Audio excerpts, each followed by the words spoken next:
Hello, didn't see you there. My name is Richard Charles Normus, and this is a very special episode of Reading Fanfiction in my garbage can. In honor of Fuller House airing on Netflix, we will be reading a very special fanfiction written by yours truly, starring the Teenage Mutant Ninja Turtles and a Best Buy bathroom. Let's begin.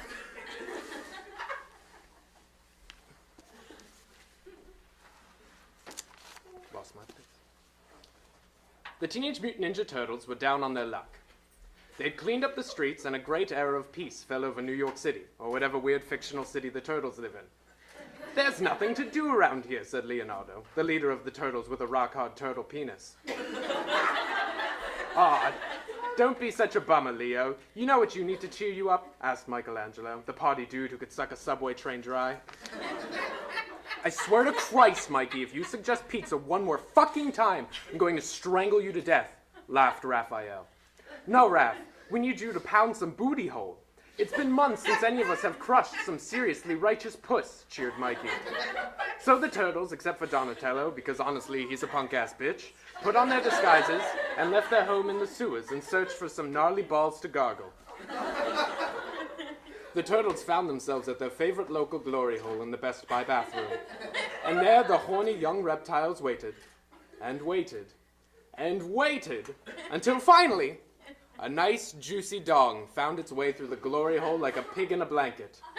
The boys all gathered round to swallow the tasty knob placed before them. But Leonardo had smelt this dick stank before. "I've smelt this dick stank before," Leonardo said. "This mangled man meat belongs to none other than America's sweetheart, John Stamos." Just then, real living actor John Stamos popped his head up from the other side of the glory hole. "Ah, peanuts, you Turtles found me out, and now I have to pound your green asses into next Wednesday," said John Stamos. "After watching the pilot for Fuller House, I'm not surprised to find Uncle Jesse here," blurted Raphael, the green mean teen with a 9-inch peen. Leonardo, Raphael, and Michelangelo all jumped for joy at the thought of their cheeks being squashed by John Stamos. "But who gets to go first?" asked Michelangelo. Out of my way, nerds. My anus is throbbing," drooled Leonardo. And he wasn't lying. Upon further inspection, Leonardo's butthole was practically screaming to be entered by a B-list celebrity such as John Stamos. Being the leader, Leonardo's booty hole was the loosest of all three Ninja Turtles, so he slipped the John Stamos dong in his green donut hole with ease. The other two teens pushed and shoved each other, eager for their turn. When he was ready, John Stamos popped his noodle out and gave a friendly thumbs up through the sex slot. Next up was Mikey, the party dude who had never been with another penis. The young ninja quivered in a sexual fear unlike any other. One glance at the world-famous girth of a Stamos penis could send a woman on maternity leave. Michelangelo had trained his whole life for this moment of sexual awakening, so he closed his eyes, bent over, and reached for his toes. The sex was beginning. John Stamos filled up Michelangelo like a goddamn hot air balloon. And Michelangelo's O-face, it was legendary. His scaly green skin turned bright red as he let out a victorious grunt. From beyond the glory hole divider, an exhausted John Stamos cried out, "Have mercy!" That's a Full House joke for you. Donatello is not a punk-ass bitch.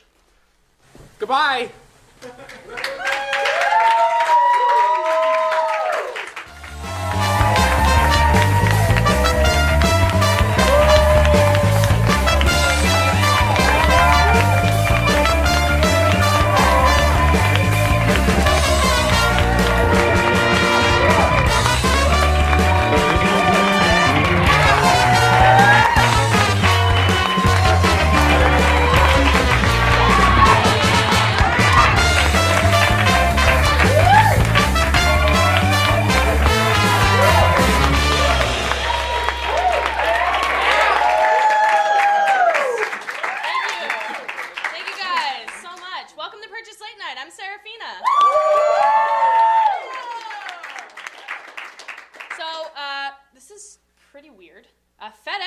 Nearly got swept up into a tornado in Oklahoma on Friday.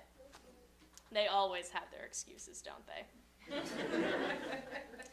BuzzFeed put out an article about how all of the Oscar movies would have been better had they been cast with puppies. Yeah, I really loved watching that puppy get mauled by a bear. It's sick. It's cruel. Anyway, Australian police seized almost $3 million worth of meth that was hidden inside bra inserts. Yeah, it sparked the newest AMC spin-off, Breaking Bras.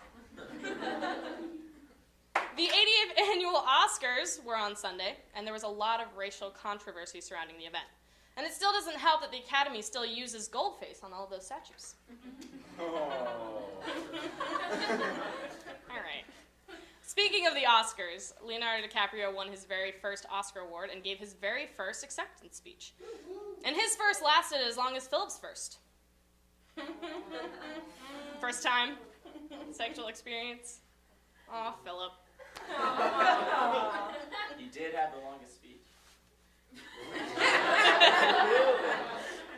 All right.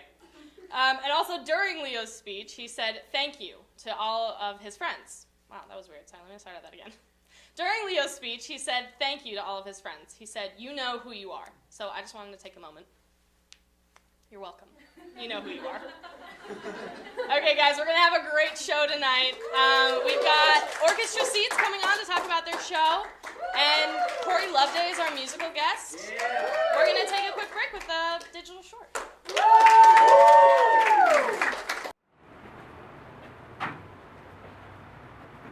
Hello, ladies and gentlefellow. My name is Danger Dave, and I'll be your tour guide through this episode of Danger Dave's Being an Adult Survival Course. Let's begin. Guys, cut the foot. Hello, I'm Danger Dave, and this is the Danger Dave Show. You did it. You finally made it. You're into the apartment living with you and your buddies. Unfortunately, against your will, you're also living with the girlfriends. And now that you've escaped the clutches of your parents, you've dedicated a room in your apartment to their guilt and neglect. The kitchen.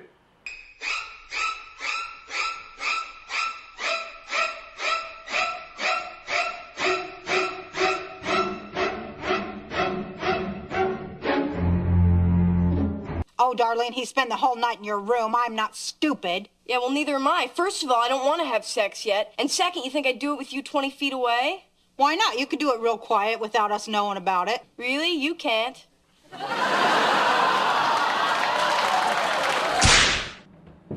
Fortunately for you and your roommates, you lucked out and got 2 bathrooms.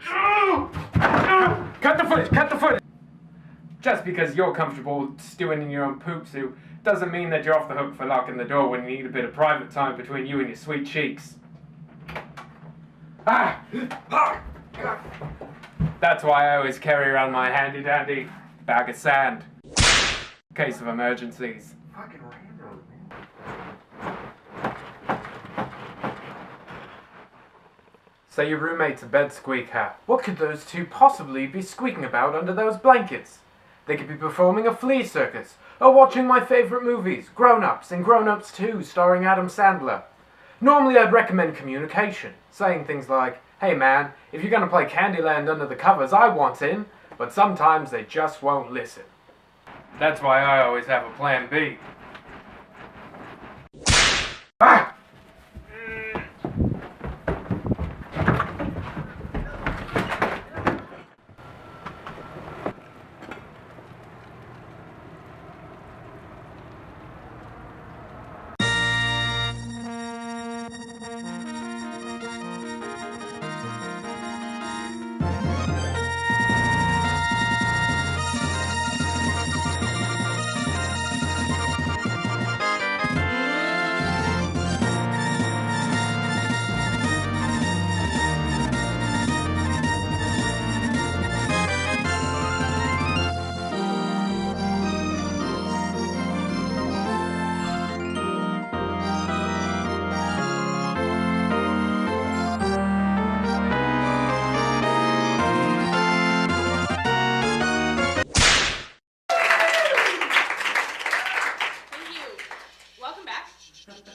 We have a real treat for you guys tonight. We have an actual animal showman. So this is Adam, the animal adventurer, everyone. Hiya. Hiya, Sarah. Hi, is that a person around your shoulders? Ha! No, silly. This here's my python, Albert. But I can see how you're confused. You know, this is a small python. Most pythons grow up to 18 feet larger than an average human. So I can see your confusion. Say hi, Albert. So, Hi.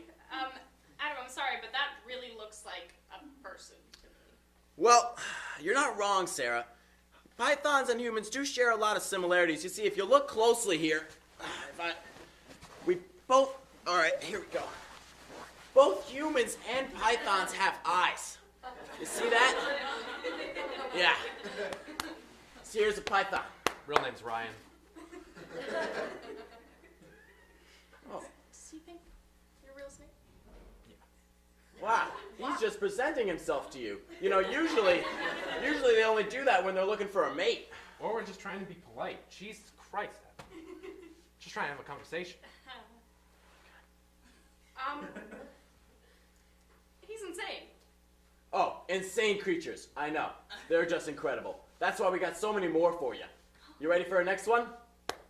Okay. Bye. Albert. Albert. Are you all? Humans? Yeah, we're all humans. Oh, what was that? Oh, nothing. What's next? Okay. Here we go, Albert. Oh. I'm just gonna slither away.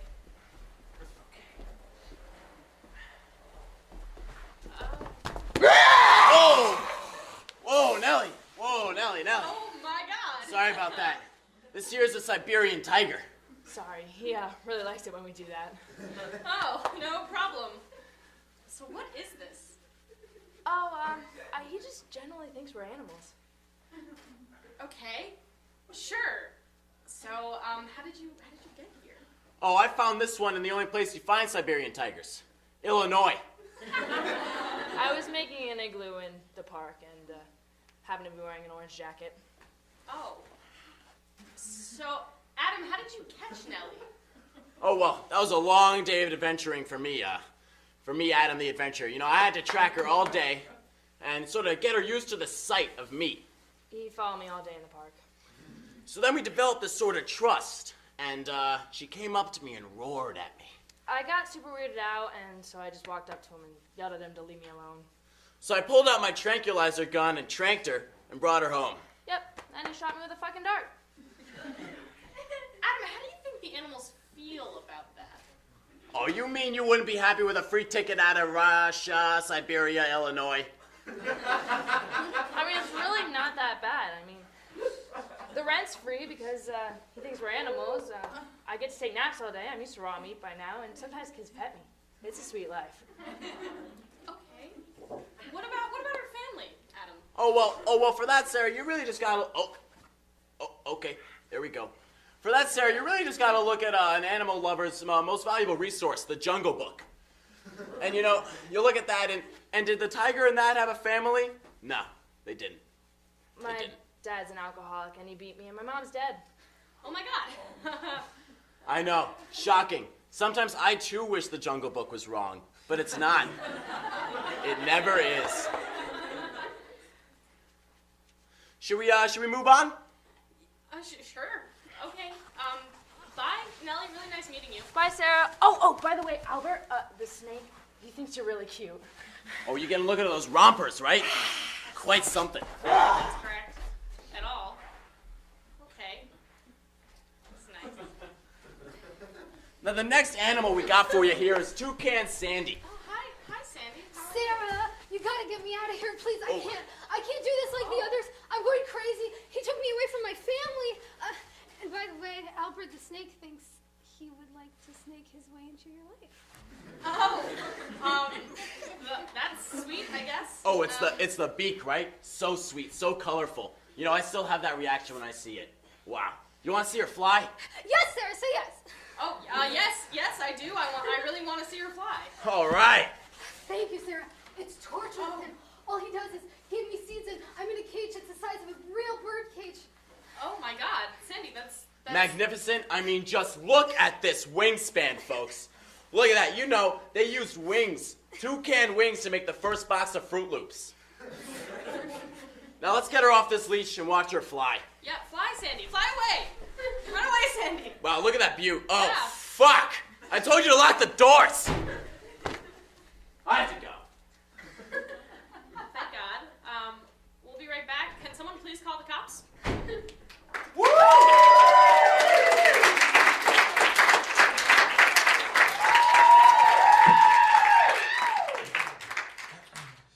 My name is Corry, Loveday, and friends. So we've got Mason McDowell on melodica and vocals, Nate DeBrine on bass and vocals, and Andrew Kaplan on guitar.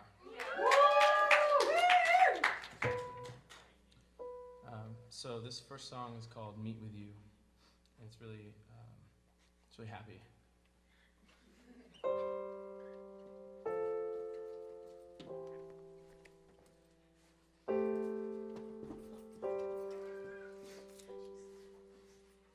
I have trouble saying no to your good heart, so instead I'll hold it gently in the dark.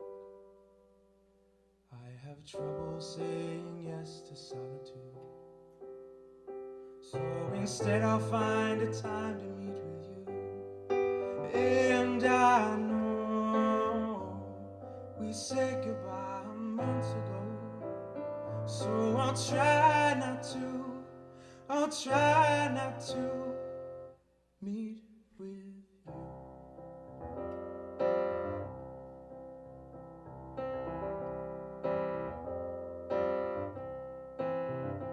I have trouble letting words escape my mouth to say my heart is going through its longest drought. I have trouble even laying here with you. I fear you'll learn about the other lovers soon. And I know we said goodbye months ago, so I'll try not to meet with you.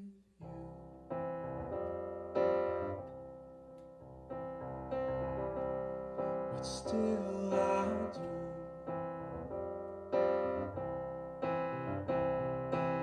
So you come over and ask to stay the night. Before I answer, you turn out the lights. And when the morning comes, I'll put up my guard again. And when the morning comes, we return to discontent. Oh.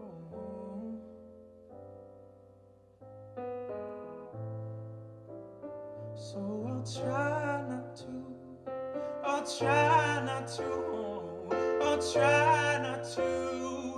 and I know we said goodbye months ago, so I'll try not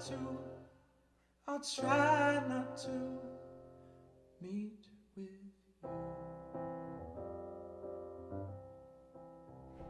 But still I'll do.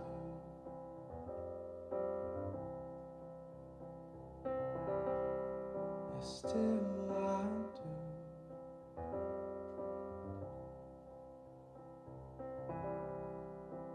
Meet with you. Thank you.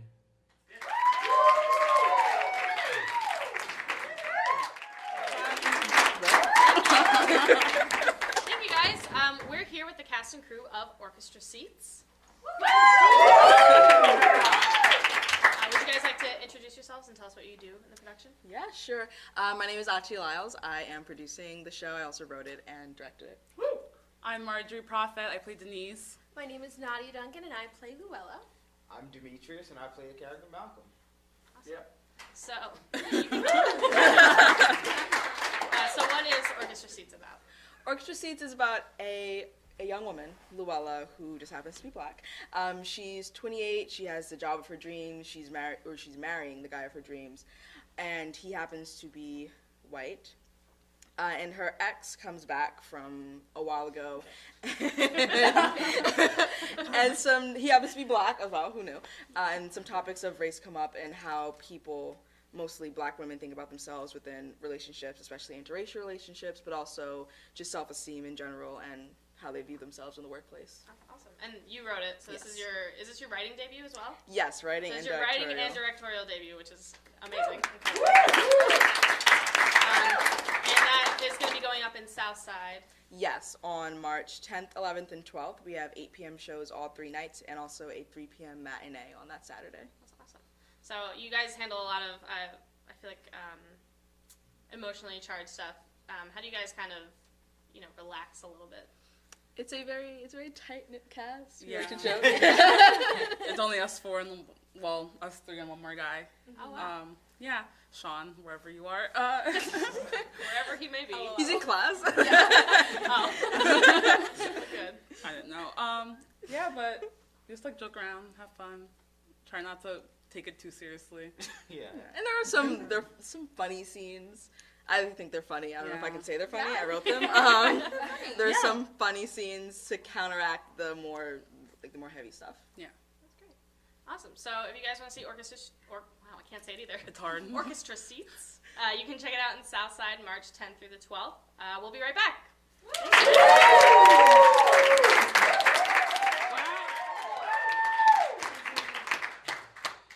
Ladies and gentlemen, Corry, Loveday, and friends.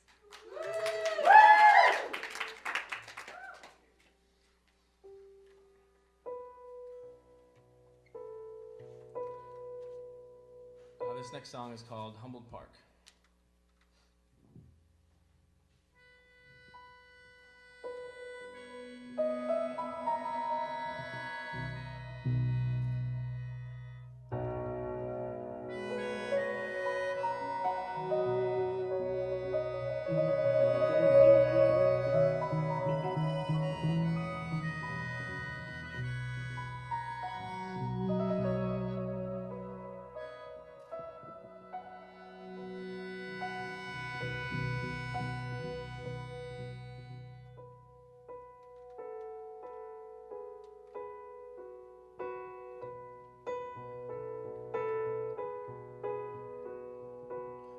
Flew home to Humboldt Park, Chicago called your name. I stayed in this little town, and here I will remain. Is there a way to redesign this map so your state touches mine?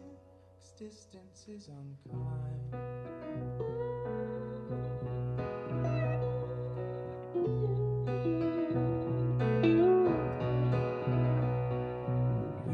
By the riverside, learned each other's names.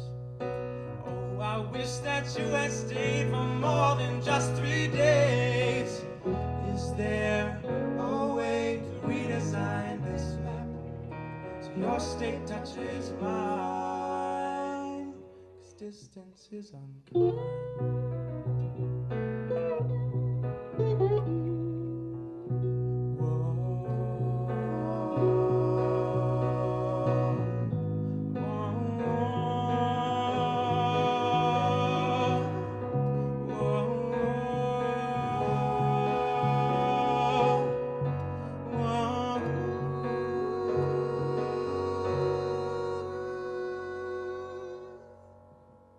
Is there a way to redesign this map so your hand touches mine? 'Cause distance is unkind.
Thank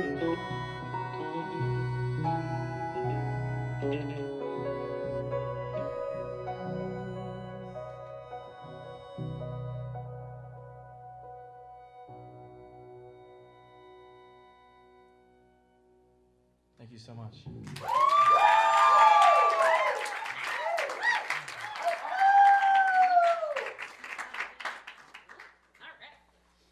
So Corey, where do we go if we want to hear more? Well, Corry Loveday at Bandcamp would be a place to check out my EP that I released over the summer called Dream Talking. So that would be the first place. My website, I guess, also CorryLovedayMusic.com. But yeah. Awesome. Thank you so much. Well, ladies and gentlemen, that's our show. We'll be back next week. You can follow us on Facebook and Twitter and Instagram and Tumblr and Snapchat and all that great stuff. We'll see you next week when my shoes isn't tied. Good night!